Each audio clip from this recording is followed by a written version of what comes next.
For some time now, we've tried to figure out some way that we could be in better touch with you. And it's nice to be able to sit down and chat a little bit about some of the things going on. It's going to be rather informal and a little bit disorganized. So we'll try to keep it on that kind of easygoing, informal basis. And I hope that it will be useful in maintaining the kind of communication that you'd like to have. Hi, I'm Dr. Moss. And I'm Steve Van Andel. And we want to welcome you to Open Meeting.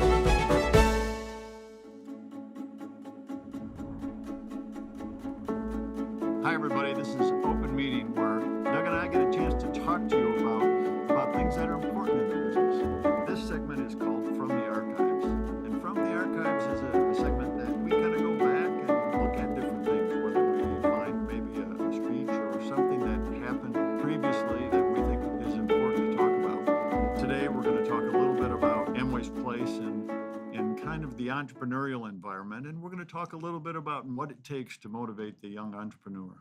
Yeah, so we're going to take a listen to a lot of that motivation and that encouragement for people early in the Amway business, the early 1970s, from a speech that Rich did called "Try or Cry," and so it was a pretty impactful speech. I think we remember it in the early days of the business, and to hear it again can bring back a lot of memories, but I think also a lot of learnings. That's why this segment's a pretty good segment. So let's take a peek at it, huh?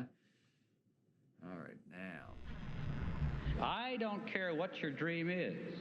If you've ever dared to dream about doing greater things, somebody is going to tell you why you can't do it. This world is filled with people who have been telling everybody else why you can't do it. But I think you're going to be bugged, and I hope you are for the rest of your life, about the fact that you will never know what you could have done because you never tried. You know, when we sat in the basement 12 years ago and started this organization, we did some very simple things. We haven't strayed too much from them.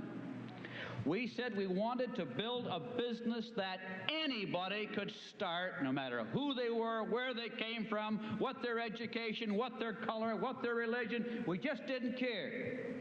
Because we believed that most people, given a chance, would do something with it. If we could but get them to make those first stumbling, stuttering, fear-filled steps forward. Pretty good stuff. Yeah. Wow. The thing that hit me was when he says 12 years ago, and to think of how early that was in time, but in the context of the business just getting started, just like anyone today watching, you may be in that stage just getting started. How important it is to encourage somebody to take that entrepreneurial risk. We kind of find that out with even in the ager studies today, that there's a lot of people who like the idea but have a tough time getting started. Yeah, and that's always been part of the business, because when you come into the business, not everybody is successful, but not everybody really takes the first step. They need to move forward, and they need to begin to see what it takes to be an entrepreneur. And if you're an entrepreneur, who knows exactly where that first step goes? It may go in one direction, and you may have to shift back to another. Yeah. But you have to start moving forward. Yeah, and I think the other element, Steve, is that fear is still that huge element that can hold somebody back. And so taking that first step is still one of the most difficult challenges in an entrepreneurial experience. And when Rich did the speech, he saw that, and he understood very well that being an entrepreneur was something where you had to take those steps forward. It's kind of like what Doug and I are doing right now. We've never done this before. This is something new for us. Exactly. But we're taking a step, and we're trying it, and we realize that we'd like to communicate with you and tell you what's going on, and this is our way of doing it. But it's a different way and something we hadn't done before. Yeah, absolutely. We might look a little silly. We might make a few mistakes. It's a lot easier not to do something.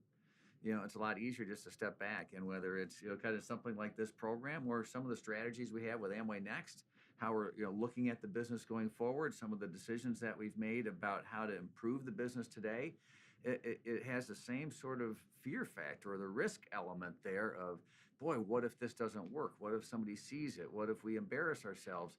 But we have to overcome those fears, work with people and say, let's keep taking steps forward. So, I kind of like From the Archives. yeah. And I think there's a lot of principles that are part of the business, that are foundations in the business, that it'll be fun to go back to and find things in the archives that tell us, here's what the business is all about. Sometimes we think we're doing everything for the first time, and you got to realize, well, you can learn from things when it was the first time. It feels like the first time to us, so you can take a little support knowing that, hey, there are others that have gone through it. And if we're taking risks, we can keep moving on and building on the foundations of the past. So